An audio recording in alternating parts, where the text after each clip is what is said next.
Hey guys, how's it going? My name is Gabe from Geek Tech 3, and today we're going to be taking a look at the Casio F108WHC-1B watch. Now, as you can see, this is a very basic looking watch. This is one of Casio's most basic sportsy looking watch, and I picked it up in the purple and black. As you can see, it is around $24, depending on where you find it. This is, like I said, a very, very basic sports watch. You can find this in pretty much any general store that is near you, Meijer, Target, whatever it may be. If it has a jewelry section, you're most likely going to find this watch sitting in there. This comes in a whole array of colors, and I will have a link to this specific product down below. Like I said, it is a Casio watch, and before I bought this watch, I had a DWNB-7 G-Shock, which I've loved ever since the day I got it, and I just couldn't get enough of it. I wear it every day. I love it, especially because it's white. It stood out a bit, and I thought the purple was pretty neat on the watch I just got. So we're going to be comparing the two today. Not that they are comparable. This is a very basic watch. This is a very much more expensive sports watch, but we're going to be taking a look at both of them today. Now, as you can see, the black watch is much thinner than the G-Shock. The G-Shock is known for being chunky, very rugged. This watch, it seems to have the traits of a G-Shock. From the feel, it's both got the resin straps and the resin faces and everything. This may be a little bit more fragile, seeing as the screen isn't made out of the crystal like the G-Shock is and many other fancy expensive watches are. But this was a very good steal for the price. I believe this retails online for around $40. I picked it up for around $20 in the store, so it's really neat. So pulling it off of the stand here, it comes with the stand. I don't know if you buy it online if it will or not, but it did in my case. I know the G-Shocks come with tins.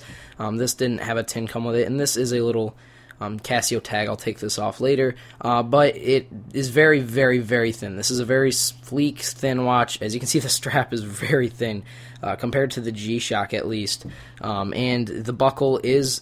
And the buckle and the clasp are both made of plastic. That's not really a huge worry for me, but I did enjoy the metal clasp and the really cool hard plasticky loop there on the G-Shock. So this it looks very, this can expand to pretty much anything. I know on my past videos with the G-Shock, people ask, oh, I have a thick wrist, do you think it'll fit? Oh, I'm an 8-year-old and I have a thin wrist, I want to get this, do you think it'll fit? The watch is going to fit, guys. If it doesn't, I'm sure you can get fit at a jeweler possibly, for pretty cheap. Replace the bands if you're that desperate. But I mean, these watches can fit pretty much any hand or any wrist. This is how thin the G-Shock goes. That is ridiculously thin. I don't know how short this goes. I believe somewhere around the same. Yeah, these things are gonna fit you guys, whether you're 2 years old or you're 60. Yeah, I don't know why older age has to do with a thicker wrist, but these things are gonna fit. So bottom line is, don't ask me about that. If you really are that desperate, go and check it out in your store. So anyways, this is the black watch. Very big. I must say this strap is lots of loops there. But then down below, I know the G-Shock also has these little wings here that help fit to your wrist. These do too. It also acts as a stop to the hinge so it doesn't fold all the way in. And it looks pretty cool. So let's pop this thing on my wrist now.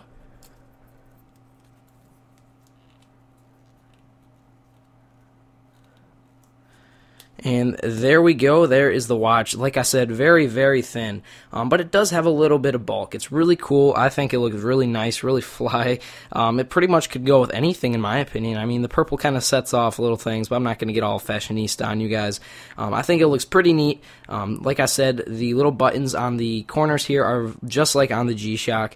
They're made of that hard metal, so don't worry about those chipping off. I know that happens a lot with cheap watches.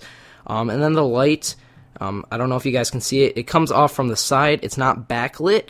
I don't know if that's a huge issue for you guys, but on the G-Shock, I know it was backlit because it's a more expensive watch. But I kind of like this cool little light up, especially because it's, the yellow. That's really neat compared to the blue on the DW6900NB7. So I think this watch looks pretty sweet, It feels just like a G-Shock, very much like a G-Shock. This is much thicker, though, much more tactile, much more... This thing can take a lot more hits than this, I believe, but I'm excited to give this thing a review, you guys. So once again, thank you so much for checking out this little unboxing of the Casio F108WHC-1B. If you want to find this product, I will have a link down below. If you have any questions or comments, leave them down below. If you like this video, give it a thumbs up. If you want to see more of my videos, go ahead and subscribe. I cover everything technology related. Once again, guys, this has been Gabe from Geek Tech 3. If you want to follow me on Twitter, you can go to twitter.com/GeekTechGabe. That is my personal Twitter. If you want to follow Geek Tech 3 as a whole on Twitter, you can go to twitter.com/GeekTech3. Link to my website, about.me/GeekTech3, and all those will be down below, so you can go and check me out. If you have any questions, hit me up. I will definitely answer. Email me at geektech3@gmail.com. Once again, guys, this has been Gabe from Geek Tech 3, and peace out.